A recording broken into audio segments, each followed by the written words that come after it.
Dubai के एक global stage पर 139 देशों के बीच एक भारतीय महिला का नाम गूंजता है और अगले ही पल उसे दिया जाता है $1 मिलियन का अवार्ड। लेकिन हैरानी की बात यह नहीं है कि उसे इतने पैसे मिले।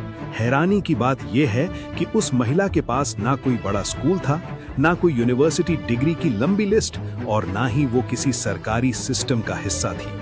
फिर भी उसने ऐसा क्या किया कि 5000 से ज्यादा नॉमिनेशंस में से सिर्फ उसी को चुना गया। उसने ना स्कूल बनाया बल्कि पूरा शहर ही स्कूल बना दिया। आज की कहानी उसी भारतीय महिला की है जिसने ये साबित कर दिया कि अगर सिस्टम काम नहीं करता तो सिस्टम के बाहर जाकर भी इतिहास लिखा जा सकता है। ग्लोबल टीचर प्राइज दुनिया के सबसे प्रतिष्ठित अवार्ड्स में से एक है, जहां हार्वर्ड और ऑक्सफोर्ड जैसे संस्थानों से जुड़े लोग आते हैं। हर साल हजारों टीचर्स और एजुकेटर्स इसमें नॉमिनेट होते हैं और उनमें से सिर्फ एक को मिलता है ये सम्मान। जब इंडिया की इस महिला का नाम अनाउंस हुआ तो वो सिर्फ एक जीत नहीं थी, ये एक आइडिया की जीत थी। एक ऐसा आइडिया जो कहता है कि एजुकेशन 4 दीवारों में नहीं, माइंडसेट में होती है। लेकिन असली सवाल अब भी वही है, आखिर उसने किया क्या था? ये कहानी किसी एसी क्लासरूम से शुरू नहीं होती। ये शुरू होती है उन बस्तियों से जहां बच्चे स्कूल जाने के बजाय या तो कचरा बीनते थे या छोटे मोटे काम में लग जाते थे। यहाँ रूबल नागी ने मिसाल मुंबई की नींव रखी। उन्होंने देखा कि समस्या किताबों की नहीं बल्कि उस बदबूदार माहौल की थी जिसे बच्चों ने अपनी नियति मान लिया था। केस 1। एक 10 साल का लड़का दिन भर प्लास्टिक और बोतलें इकट्ठा करता था। उसे अपनी भाषा तक ठीक से नहीं आती थी। रूबल ने उसे क्लासरूम में नहीं बुलाया बल्कि उसे हाथ में ब्रश पकड़ा दिया। पहले उसे ड्राइंग दी गई, फिर अल्फाबेट्स और 2 साल के अंदर वो बेसिक इंग्लिश पढ़ने लगा। आज वो बच्चा अपनी बस्ती का चेंज एजेंट है। केस 2। एक लड़की जिसकी पढ़ाई 5वीं के बाद घर की गरीबी और रूढ़िवादी सोच की वजह से रुक गई थी। घर वालों ने कहा कि अब पढ़ाई नहीं, घर संभालो। लेकिन रूबल के कम्युनिटी टीचिंग मॉडल ने उसे फिर से किताबों से जोड़ा और आज वही लड़की ओपन स्कूलिंग से 10वीं पास कर चुकी है। ये बदलाव ओवरनाइट नहीं हुआ। सबसे बड़ा बदलाव ये था कि बच्चों के दिमाग से ये डर निकालना कि पढ़ाई उनके लिए नहीं है। पहले वो सोचते थे कि ये हमारे बस की बात नहीं है। फिर धीरे धीरे माइंडसेट बदला, शायद हम भी कर सकते हैं। और यही शिफ्ट सबसे खतरनाक और पावरफुल था, क्योंकि स्किल सिखाना आसान है लेकिन बिलीफ बदलना सबसे मुश्किल। अब सवाल आता है, ये सब पॉसिबल कैसे हुआ? आप और भी चौंकेंगे कि इस सब करने के लिए उन्होंने ऐसे ऐसे मेथड अप्लाई किए कि आप हैरान हो जाएंगे। जब बच्चे स्कूल नहीं आ रहे थे तो उन्होंने एक सीधा और क्रांतिकारी फैसला लिया, स्कूल को बच्चों के पास ले जाओ। उन्होंने किताबें नहीं बदली, उन्होंने एनवायरनमेंट बदल दिया। Step 1, walls as classrooms.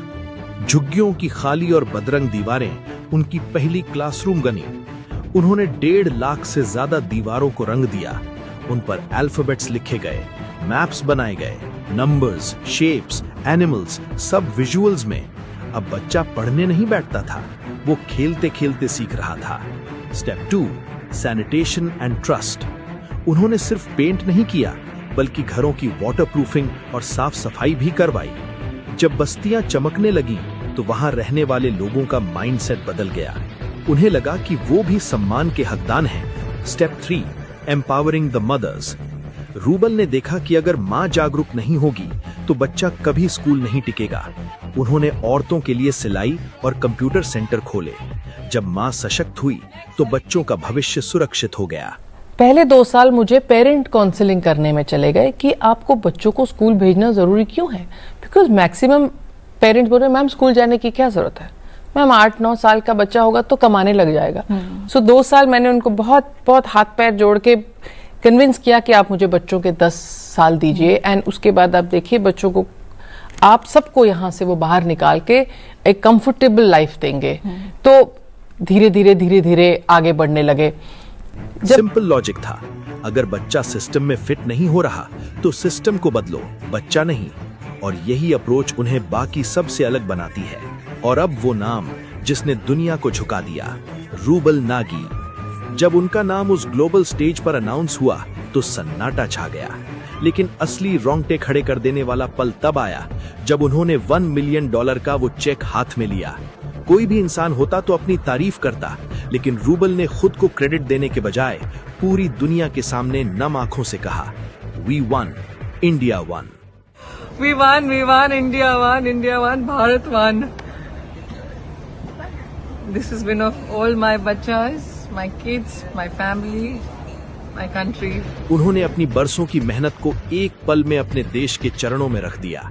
ये लाइन स्क्रिप्टेड नहीं थी, ये सीधा दिल से आई थी। और यही रीजन है कि ये जीत सिर्फ उनकी नहीं लगी, पूरे देश को अपनी लगी। खुद को जीरो बनाकर अपने देश को हीरो बनाना ही एक सच्चे लीडर की पहचान है। रूबल नागी की कहानी किसी मजबूरी से नहीं, बल्कि एक बहुत बड़े त्याग से शुरू हुई थी। वो एक सफल सोशल एक्टिविस्ट, स्कल्प्टर और आर्टिस्ट थीं। उनकी बनाई कलाकृतियां मुंबई की सबसे महंगी गैलरीज और आलीशान होटल्स में लाखों में बिकती थीं। उनके पास शोहरत थी, पैसा था और एक आरामदायक जिंदगी थी। लेकिन उन्होंने एक चीज देखी, इंडिया के उन बच्चों की रियलिटी जिन्हें सिस्टम इग्नोर कर चुका था। उन्होंने देखा कि उनकी आर्ट सिर्फ अमीरों के ड्राइंग रूम की शोभा बढ़ा रही है, जबकि बाहर बच्चे कीचड़ में भविष्य ढूंढ रहे हैं। यहीं से डिसीजन आया, कंफर्टेबल लाइफ छोड़कर ग्राउंड लेवल पर काम करने का। उन्होंने अपनी ब्रश की ताकत को गैलरी से निकालकर बस्ती की दीवारों पर उतार दिया। कोई बड़ी सरकारी फंडिंग नहीं, कोई मैसिव इंफ्रास्ट्रक्चर नहीं, बस एक सिंपल शुरुआत, एक दीवार और कुछ रंग। तो जब हमने ये बड़े बड़े मैग्नानिमस म्यूरल्स कर दिए, दीवारों पे पेंट कर दिए, जब मैंने पहला म्यूरल ड्रॉ किया तो 10-20 बच्चे खड़े थे, दूसरा किया तो थोड़े और, तीसरा किया तो 200 के ऊपर बच्चे झुंड बना के खड़े थे, देख रहे क्या हो रहा है। हाँ। फिर एक बच्ची छोटी आई, मुझे बोली, अरे मैम ये तो वो है ना मैम, ऐसे पानी अगर हम नलका टाइट से बंद कर दे तो पानी नहीं गिरेगा, पानी बचेगा। मैम देखिए फिर कितना अच्छा होगा, हमारे घर में ज्यादा पानी आएगा। So these ideas started coming from children. So then we replicate this model in all the schools. फिर हमने स्कूल के जो हमारे रूम्स हैं जिनमें हम क्लासेस देते थे, उनको हमने बहुत ब्यूटीफुली पेंट कर दिया। ये जो हमारे आर्ट फॉर्म था, आर्ट बेस्ड एजुकेशन थी, ये एक लिविंग टेक्स्ट बुक बन गई। उन्होंने अपनी कला को ही अपना हथियार बना लिया। एक पेंट की बाल्टी से अगर कोई इंसान हजारों बच्चों की जिंदगी बदल सकता है, तो प्रॉब्लम रिसोर्सेज की नहीं है, प्रॉब्लम सोच की है। रूबल नाजी ने साबित कर दिया कि बदलाव के लिए किसी बड़ी परमिशन की नहीं, सिर्फ एक नेक इरादे की जरूरत होती है। अब सवाल सीधा है, तुम सिस्टम को ब्लेम करते रहोगे या अपने लेवल पर कुछ बदलोगे? अगर ये कहानी तुम्हें रियल लगी और तुम्हारे दिल के किसी कोने को छुआ है, तो इसे यहीं मत छोड़ो, क्योंकि इंस्पिरेशन का कोई मतलब नहीं अगर एक्शन ना आए। इस भारतीय बेटी के जज्बे के लिए एक लाइक तो बनता है। इस वीडियो को इतना शेयर करो कि हर उस इंसान तक पहुंचे जो हार मान चुका है। और ऐसी ही रोंगटे खड़े कर देने वाली कहानियों के लिए अभी सब्सक्राइब करें, क्योंकि जब भारत का हर नागरिक जागता है, तभी देश बदलता है। जय हिंद। मेरा ये सपना है एज अ इंडियन कि हमारे कंट्री का हर बच्चा, हर बच्ची शिक्षित हो।